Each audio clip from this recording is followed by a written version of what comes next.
Qu'est-ce qui arrive à mon bébé? Quoi? Quoi? Le cri de Cétéo résonna dans la maison silencieuse, sa voix tremblant de panique alors qu'elle tenait son bébé mourant dans ses bras. La maison autrefois joyeuse était maintenant remplie de peur et de désespoir, les murs semblant se refermer sur elle alors qu'elle implorait une réponse. Il y a de nombreuses années, dans la ville animée de Wari, vivait un jeune couple nommé Cétéo et Madu. Leur mariage était magnifique. Ils étaient jeunes, travailleurs et profondément amoureux. Ils avaient tout ce dont ils avaient besoin. Une maison confortable, de bons emplois et surtout, ils savaient l'un l'autre. Cependant, il leur manquait une chose, un enfant. Pendant 5 longues années, ils ont prié et jeûné. « Dieu, s'il te plaît, bénis-nous avec un enfant », criait Cétéo pendant leur prière. Madu lui tenait la main et disait « Le temps de Dieu est le meilleur.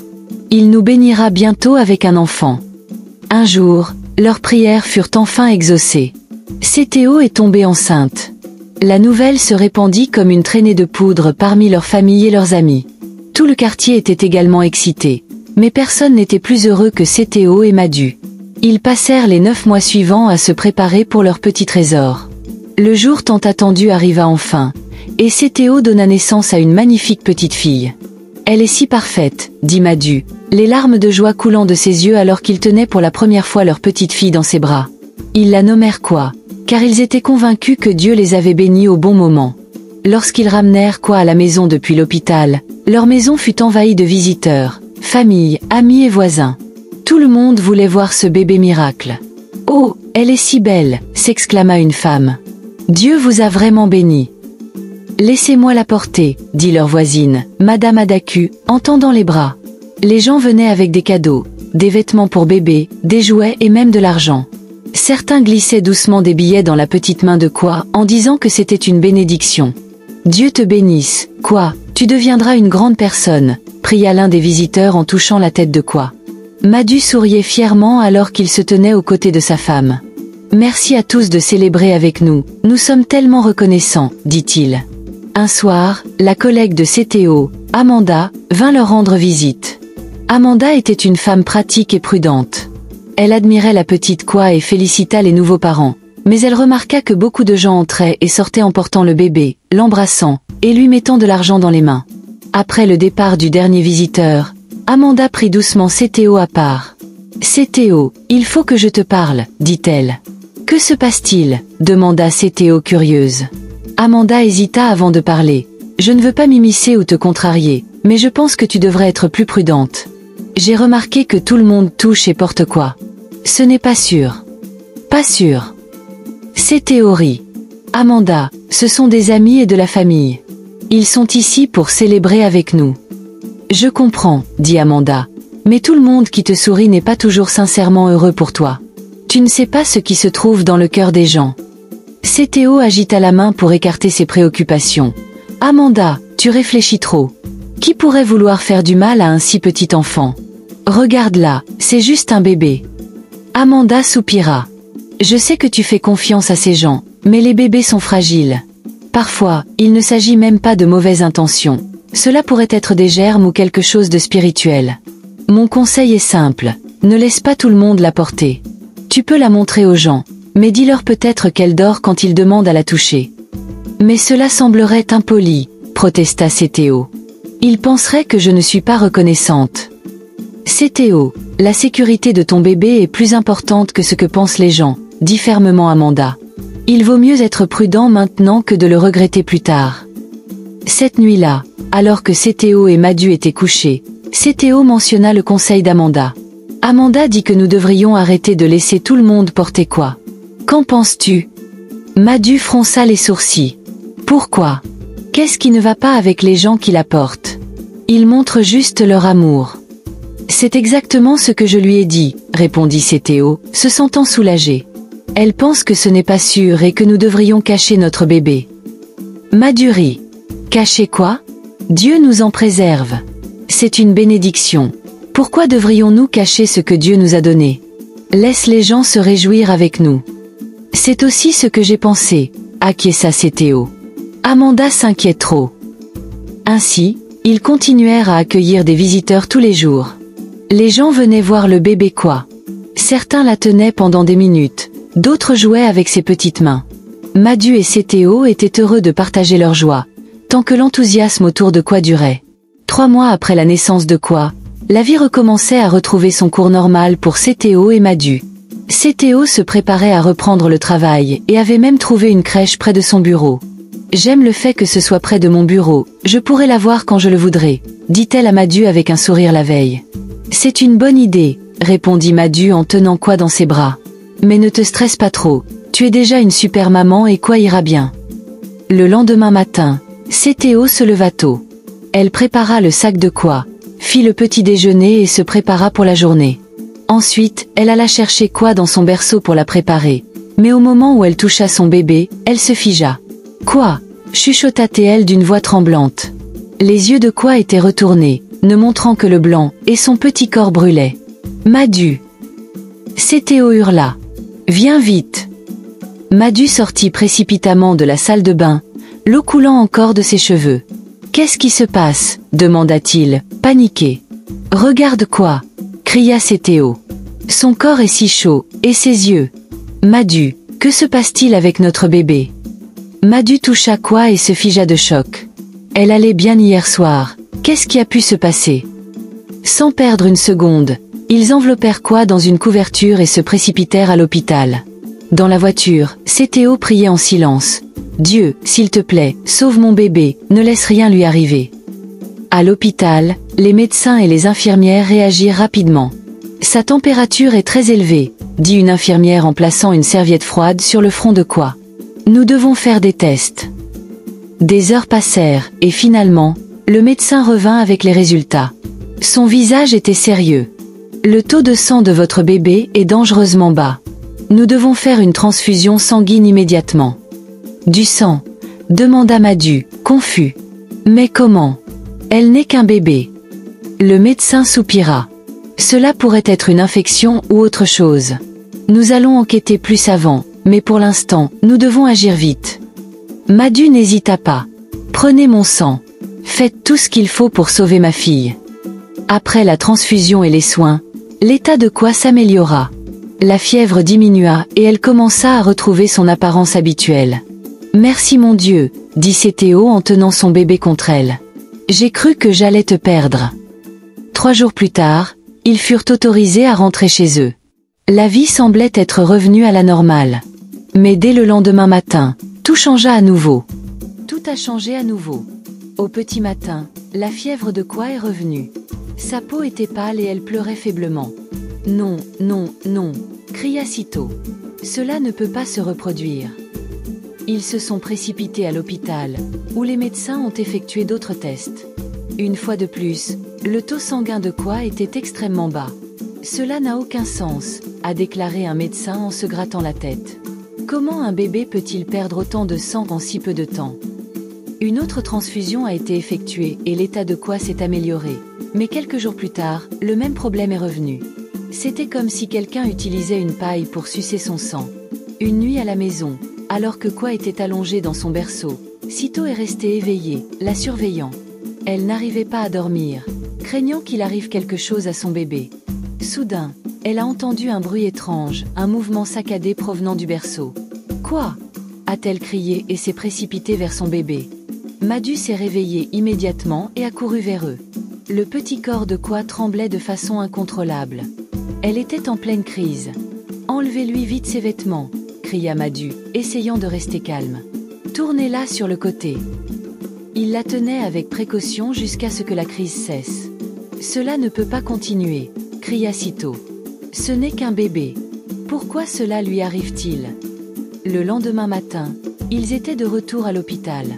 Les médecins faisaient de leur mieux, mais ils semblaient impuissants. « Nous allons devoir vous adresser à un hôpital spécialisé, » dit l'un d'eux. « Nous avons fait tout ce que nous pouvions ici. » Les allers-retours constants à l'hôpital épuisaient les finances de la famille.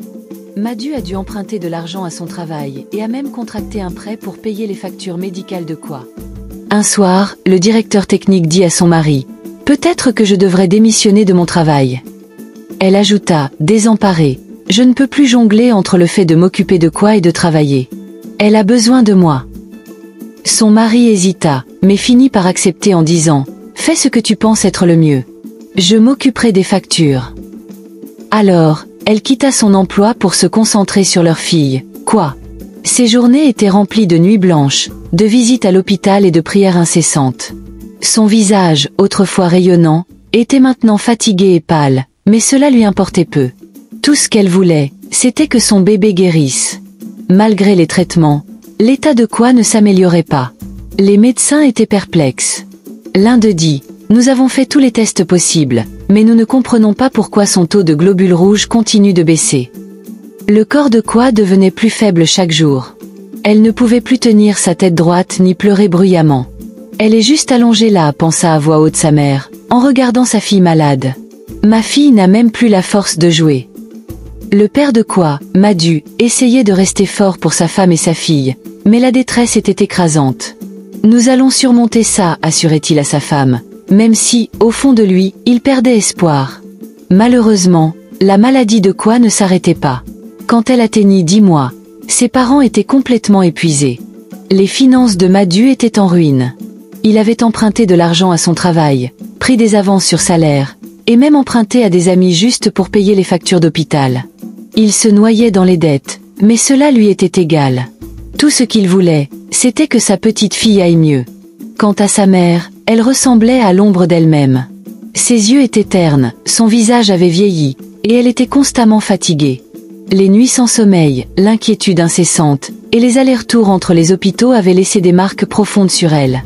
Un jour, ils se trouvaient dans un hôpital spécialisé qui leur avait été recommandé. Encore une fois, Kwa était allongé dans une chambre privée, faible et à peine capable de bouger. Son petit corps semblait frêle, et sa respiration était laborieuse. La mère de Kwa, assise à côté d'elle, lui tenait la main et priait en silence. Cet après-midi-là, une femme nommée Madame Ojugo entra dans la chambre. C'était une femme âgée, qui avait entendu parler du bébé malade depuis sa naissance, et des parents qui couraient désespérément d'hôpital en hôpital. Quelque chose dans leur histoire avait touché son cœur, et elle avait décidé de les rencontrer. « Bonjour » dit Madame Ojugo en entrant dans la chambre. La mère de Kwa leva la tête, fatiguée, et répondit « Bonjour, madame. »« Êtes-vous la mère de ce bébé ?» demanda Madame Ojugo. « Oui, madame, c'est ma fille, Kwa. Puis-je m'asseoir avec vous un instant ?» « Bien sûr, répondit-elle en désignant la chaise à côté d'elle. Madame Ojugo s'assit et regarda Kwa avec compassion. « Elle est tellement belle. Je suis désolée que vous passiez par cette épreuve. Pouvez-vous me dire ce qui se passe ?» La mère de Kwa soupira profondément avant de commencer à parler. « Madame, je ne sais même pas par où commencer. J'ai attendu 5 ans pour avoir cet enfant. 5 longues années de prières, de jeûnes, et de supplications à Dieu. Quand elle est enfin arrivée, je pensais que toutes mes douleurs étaient finies, mais maintenant, il me semble que ce n'est que le début. » Des larmes coulèrent librement sur son visage tandis qu'elle continuait. « Depuis qu'elle a 3 mois, Kwa tombe malade. Son taux de globules rouges ne cesse de baisser, et les médecins ne savent même pas pourquoi. Nous avons fait tant de tests, visité différents hôpitaux, mais rien ne fonctionne. Mon mari a dépensé tout son argent, et maintenant nous n'avons même plus assez pour continuer son traitement. Je ne sais plus quoi faire. » Madame Ojugo lui prit la main et dit « Je suis tellement désolée, ma chère. Je vois que vous avez traversé beaucoup de choses. Priez-vous. » La mère de Kwa hocha la tête. « J'ai prié et jeûné, madame, mais je suis tellement fatiguée. J'ai l'impression que Dieu ne m'entend plus. » La matrone fit une pause un instant, puis dit « Je ne pense pas que ce soit un problème médical. Parfois, quand les choses n'ont pas de sens médicalement, c'est un signe qu'il y a quelque chose de spirituel qui se passe. » La mère de Kwa la regarda, confuse. « Spirituel ? Que voulez-vous dire ? » « Je veux dire qu'il pourrait y avoir une force invisible qui cause tout cela, expliqua Madame Ojugo. Parfois, des gens utilisent des moyens maléfiques pour faire du mal aux autres, surtout aux petits-enfants. Je ne dis pas cela pour vous effrayer, mais pour ouvrir vos yeux. Je crois que Dieu peut guérir votre fille, mais nous devons prier de manière intentionnelle à ce sujet. »« Mais j'ai déjà prié, répondit la mère de Kwa. Je ne sais plus quoi faire. » Madame Ojugo se pencha un peu plus près et dit « Ce soir, mon église organise une veillée. Nous prierons pour différents cas, et je voudrais présenter la situation de Kwa à Dieu. Je crois qu'il interviendra. » Les larmes remplissaient les yeux de la mère de Kwa. « Vous feriez cela pour nous. » Bien sûr, répondit la matrone. Mais je dois le faire discrètement. Il est contre la politique de l'hôpital de parler de ces choses ou de suggérer des alternatives. Je prierai ce soir et je vous tiendrai au courant de ce qui se passe. Merci beaucoup, madame, dit la mère de Quoi avec gratitude. Ce soir-là, madame Ojugo se rendit à son église. Pendant les prières d'intercession, elle se leva et parla du cas de Quoi. Il y a un bébé qui est malade depuis sa naissance. Les parents ont tout essayé, mais rien ne fonctionne. Prions pour sa guérison. Toute la congrégation se joignit à la prière. Ils prièrent de tout leur cœur, demandant à Dieu de révéler la cause de la maladie de Quoi et de la guérir complètement. Le pasteur pria également spécifiquement pour la famille, demandant la protection et l'intervention de Dieu. 2 jours plus tard, l'état de Quoi ne s'était pas amélioré. Son petit corps était si faible qu'elle pouvait à peine bouger.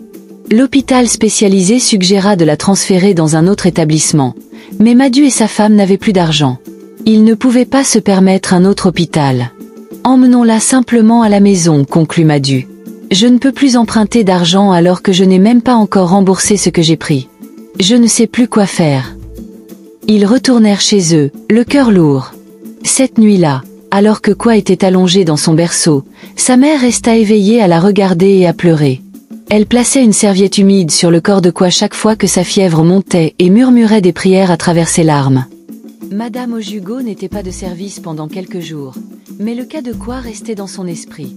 Lorsqu'elle retourna au travail, elle se rendit directement à l'étage où elle avait vu pour la dernière fois la famille. À sa grande surprise, l'infirmière lui dit que le bébé et ses parents avaient été transférés dans un autre hôpital. « Quoi ?»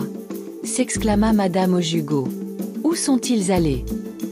L'infirmière secoua la tête. « Je ne sais pas dans quel hôpital exactement, mais je sais qu'ils ont mentionné ne plus pouvoir payer les frais de transfert. » Le cœur de Madame Ojugo se serra. « Est-ce que vous avez un moyen de les contacter ?» L'infirmière lui tendit un morceau de papier avec le numéro de téléphone de la mère de Quoi. C'est le numéro qu'elle a donné lors de son enregistrement. Ce soir-là, après son service, Madame Ojugo appela la mère de Quoi. « Allô ?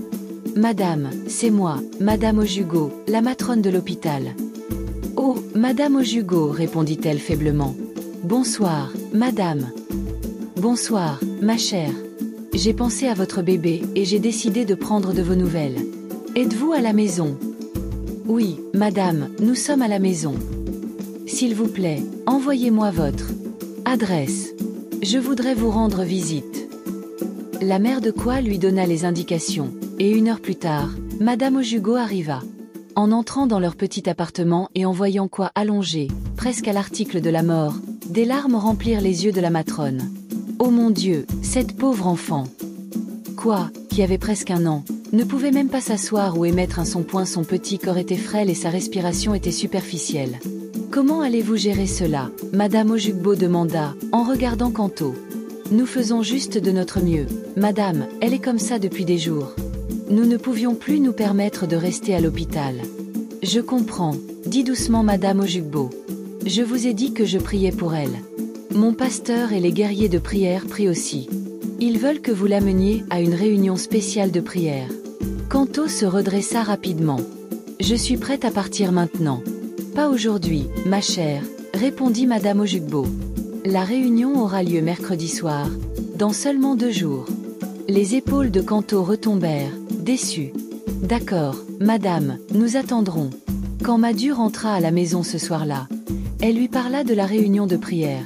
Tu penses que cela va marcher? Demanda Madu, sceptique. Que pouvons-nous faire d'autre, Madu? Nous avons tout essayé.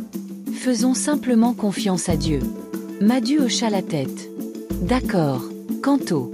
Quand ils arrivèrent finalement ce soir-là, Madu portait Quoi tandis que Kanto tenait un petit sac avec des couches et une bouteille d'eau. Ils se rendirent à l'église où ils furent accueillis par le pasteur et les guerriers de prière. La session de prière commença avec des chants de louanges et l'atmosphère se chargea d'énergie. Alors qu'ils priaient pour Quoi, elle se mit soudain à tousser. Son corps devint froid puis chaud et elle commença à convulser. « Priez plus fort !» cria le pasteur. Quelque chose se passe dans le monde spirituel. Les prières s'amplifièrent, remplissant la pièce de puissance. Soudain, un des guerriers de prière demanda à tout le monde de s'arrêter. Il avait une révélation. « Je vois quelqu'un, dit-il les yeux fermés. Un homme a apporté un cadeau en argent et a porté cet enfant quand elle était nouveau-née. Il a utilisé l'argent pour toucher son front et ses mains, puis a regardé dans ses yeux. Il a laissé quelque chose de maléfique sur elle. La pièce devint silencieuse. Tout le monde se tourna vers Kanto et Madu. Le pasteur demanda: « Avez-vous exposé ce bébé à des gens ?» Kanto et Madu se regardèrent, choqués. « Nous n'avons laissé que des amis, des voisins et de la famille la tenir, » balbutia Madu. Tout le monde était heureux pour nous. Alors le pasteur secoua la tête. Ce ne sont pas tous ceux qui vous sourient qui sont vraiment heureux pour vous. Les petits bébés ont des esprits fragiles et les personnes malveillantes les ciblent souvent. Leur sang innocent est puissant pour les rituels maléfiques. Mais ce soir, par la puissance de Dieu, nous briserons cette malédiction. Les prières reprirent, plus intenses que jamais. Puis soudain, Quoi poussa un cri perçant et fort, surprenant tout le monde dans la pièce. Quoi n'avait pas crié ainsi depuis des mois. Sa voix était forte, plus forte que ça quoi quiconque s'attendait. « Louez Dieu !» s'exclama le pasteur. Les chaînes ont été brisées. La pièce éclata en louanges et en remerciements. Madu et Kanto tombèrent à genoux, pleurant et remerciant Dieu. Le lendemain, ils rentrèrent chez eux avec un bébé paisible. Pour la première fois depuis des mois, Quoi dormit profondément toute la nuit. Kanto et Madu restèrent assis sur le lit, regardant leur fille qui semblait déjà en meilleure santé. « Te souviens-tu de ce qu'Amara m'avait dit ?» demanda Kanto doucement. « Elle m'avait prévenu de ne pas laisser trop de gens toucher Quoi. Je n'ai juste pas écouté. » Madu soupira. « Qui aurait pu faire ça à notre bébé?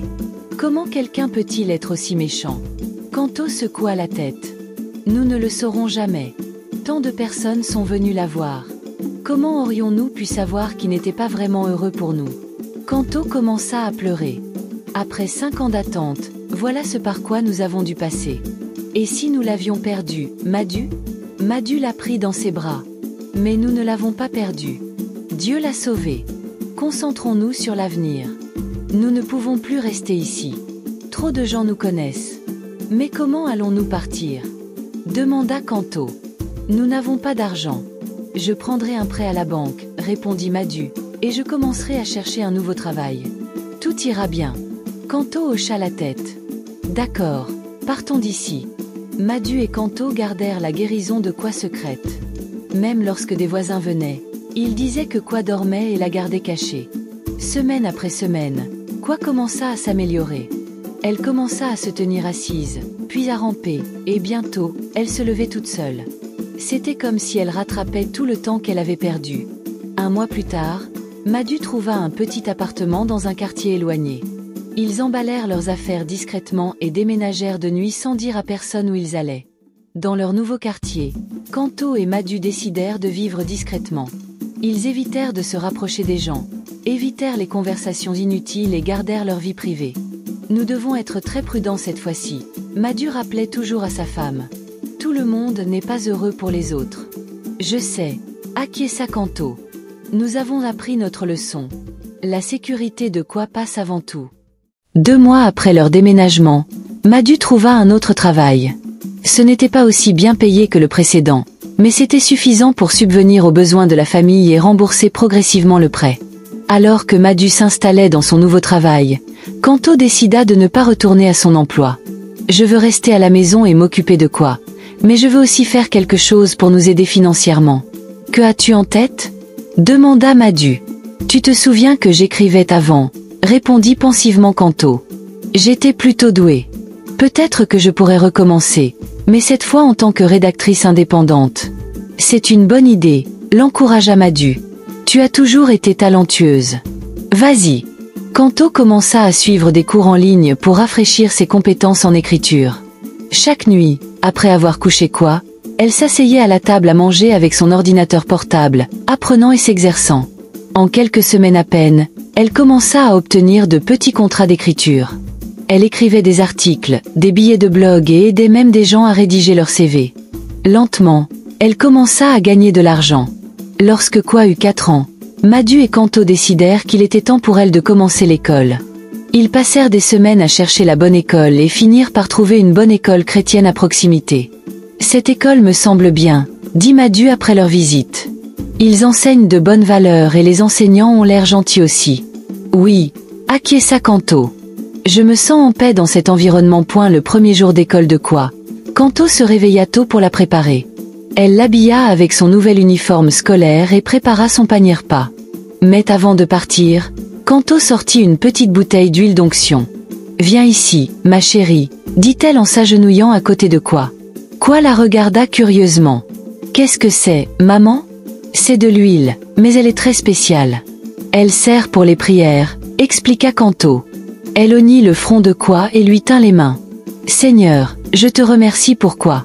Alors qu'elle va à l'école aujourd'hui, je prie pour ta protection sur elle. Elle sera sage, en bonne santé et en sécurité, au nom de Jésus. Amen, répondit joyeusement quoi. Chaque matin avant l'école, cela devint leur routine. Kanto ne laissait rien au hasard. Elle priait pour quoi, déclarait des bénédictions et des protections, et l'envoyait à l'école avec un baiser. La vie revint peu à peu à la normale pour la famille. Le travail de Madu se passait bien. Kanto prospérait en tant que rédactrice indépendante, et quoi était heureuse à l'école. Puis un jour, Kanto partagea une nouvelle excitante avec Madu. Madu, je suis enceinte.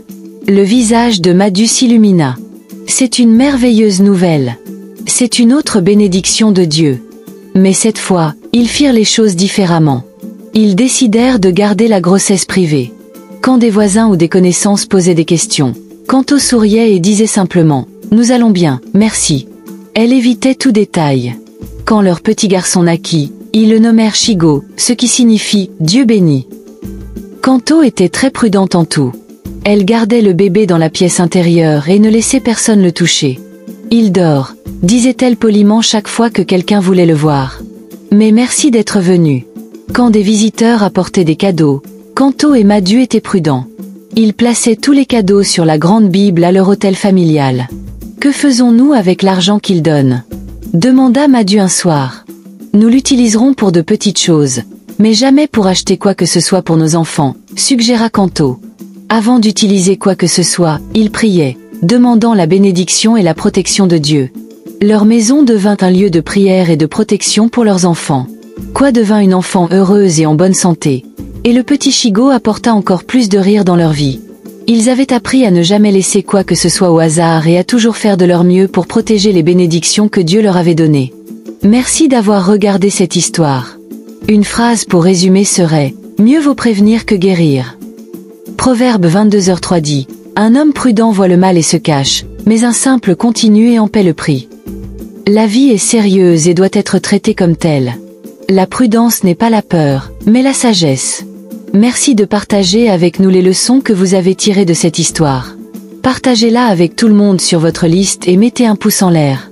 Abonnez-vous aussi à cette chaîne si vous ne l'avez pas encore fait. Jusqu'à la prochaine histoire, au revoir.